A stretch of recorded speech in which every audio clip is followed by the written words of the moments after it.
Tu as certainement déjà entendu cette fameuse réplique d'enfant, c'est celui qui dit qui est. Une phrase qu'on croit naïve, presque puérile, et pourtant, elle repose sur un fondement psychologique des plus sérieux, le mécanisme de projection. En psychologie, la projection est un processus de défense par lequel un individu attribue à autrui des pensées, des sentiments ou des défauts qu'il refuse inconsciemment de reconnaître en lui-même. Autrement dit, ce qu'il voit, ou croit voir chez l'autre, c'est ce qu'il n'ose pas affronter en lui-même. Ainsi, critiquer devient un moyen de détourner le regard de soi-même. Plutôt que d'admettre une part d'ombre personnelle, on la colle sur l'autre comme une étiquette. Plus facile à gérer, plus éloigné de l'ego, histoire de réduire au maximum le trouble intérieur. Et c'est là que ça devient intéressant. La critique, en réalité, en dit toujours davantage sur celui qui la formule que sur celui qui la reçoit. On ne perçoit chez l'autre que ce que notre inconscient est déjà en train de traiter en nous-mêmes. Et il est impossible de reconnaître une dynamique toxique ou un comportement dysfonctionnel sans y avoir été un jour confronté, de l'intérieur ou de l'extérieur, parce que notre perception est un miroir.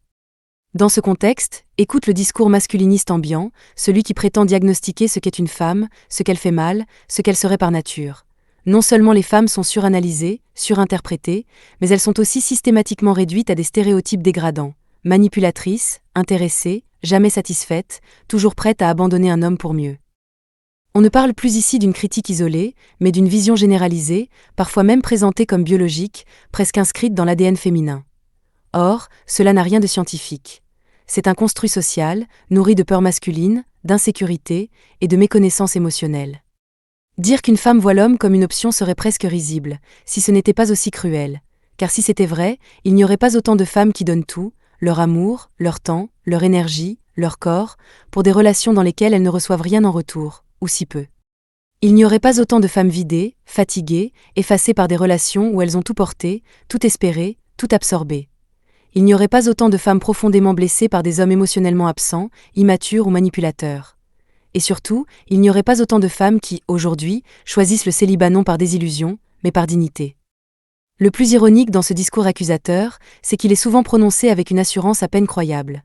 Ceux qui pointent du doigt les femmes comme étant instables, opportunistes ou ingrates, se veulent logiques, éclairés, presque philosophiques.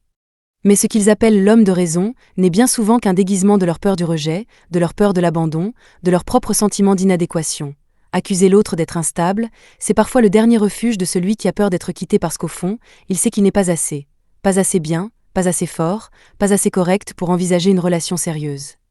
Et toi, au milieu de tout ça, tu avances à tâtons sur un terrain instable. Chaque pas vers l'amour sincère, l'engagement ou la communication devient une prise de risque. Tu veux croire, tu veux construire, mais la réalité te rappelle parfois brutalement à l'ordre. Une explosion émotionnelle ici, un déséquilibre énergétique par là, parce que l'amour, tel qu'il t'est présenté, est souvent piégé de non-dits, de jeux de pouvoir et de rôles sociaux qui ne t'appartiennent pas. La vérité, c'est que beaucoup d'hommes projettent leurs propres contradictions, leur propre lâcheté et leurs propres limites émotionnelles sur les femmes. Non pas par malveillance pure, mais parce que c'est moins douloureux que de se remettre en question. C'est humain, mais ce n'est pas sain, et surtout, ce n'est pas une responsabilité que tu dois porter. Le plus cynique dans cette histoire, c'est qu'ils ont tous la conviction d'être super intelligents. Mais où se cache donc l'intelligence, quand l'homme qui accuse violemment ne se rend même pas compte qu'il projette sur la femme ses propres travers, ses propres failles, son propre vide intérieur non guéri ? Où est passée la raison, quand cet homme aveuglé par sa propre douleur non assumée, fait le choix de déverser gratuitement sur la femme son ressentiment, au lieu d'avoir le courage de se regarder en face ? Et cette logique si exceptionnelle, où est-elle, quand ceux qui crient le plus fort se contredisent sans cesse ? Ils prétendent que les femmes traitent les hommes comme des options, tout en se vantant d'avoir l'embarras du choix. Ils dénoncent faussement ce qu'ils pratiquent eux-mêmes. Ils se plaignent du rejet, tout en glorifiant leur capacité à zapper, à remplacer, à décider. Il y a là une dissonance cognitive majeure.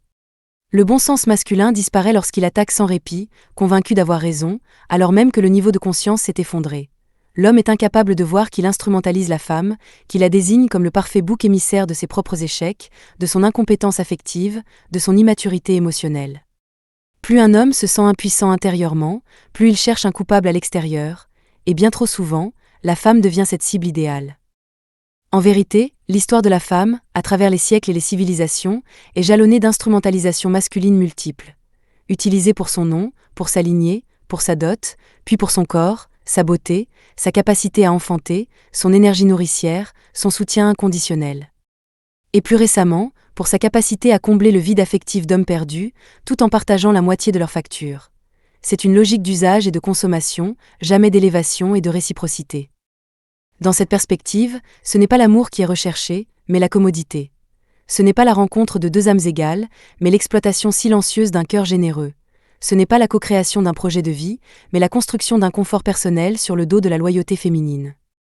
Soyons clairs, pour beaucoup d'hommes, une femme fait l'affaire, jusqu'à ce qu'une prétendue meilleure option se présente. Et là, sans remords, sans communication, sans gratitude, ils bifurquent. L'attachement devient conditionnel, l'amour devient jetable, la loyauté devient unilatérale. Et toi, dans tout ça, tu le sens. Ton corps le sait, ton esprit le presse et tes tripes te parlent. Tu as cette voix intérieure, cette intuition féminine souvent moquée, mais incroyablement précise, qui te dit que quelque chose cloche chez cet homme, qu'il ne s'agit pas d'un homme prêt à s'engager dans une relation consciente, qu'il est en train de te vampiriser émotionnellement, tout en gardant un œil sur l'horizon, en attendant de trouver mieux. Alors pourquoi continuer à te laisser instrumentaliser? Pourquoi lui offrir ton cœur, ton corps, ton temps, et aujourd'hui ton argent? Pourquoi lui offrir cette précieuse énergie féminine, intuitive, douce et puissante, pendant qu'il ne te donne que des miettes en retour? Pourquoi permettre à un homme confus, instable, souvent incapable d'aimer autrement qu'avec son ego, de tester tranquillement son meilleur choix, pendant que toi tu attends qu'il t'élise enfin comme sa priorité? Ce n'est pas toi la folle, ni la difficile, ni la trop exigeante. Tu es lucide, tu es éveillée, tu es sensible, oui, mais pas naïve. Tu es une femme dotée d'un bon sens que beaucoup d'hommes feignent d'ignorer, parce qu'il les met en face de leurs responsabilités et de leur incompétence. Fais confiance à ton intelligence émotionnelle. Elle est bien plus précieuse que tous les discours biaisés de ceux qui tentent de te faire douter de toi. Tu n'es pas une option, tu es une femme complète, digne, précieuse, et tu as le droit, non, le devoir, de te choisir avant tout, de te choisir avant lui. Cette vidéo te parle peut-être? N'hésite pas à me le dire en commentaire. Le contenu t'a plu? Alors abonne-toi, mets un pouce bleu, et active la cloche des notifications pour ne rien rater. Merci, et prends bien soin de toi.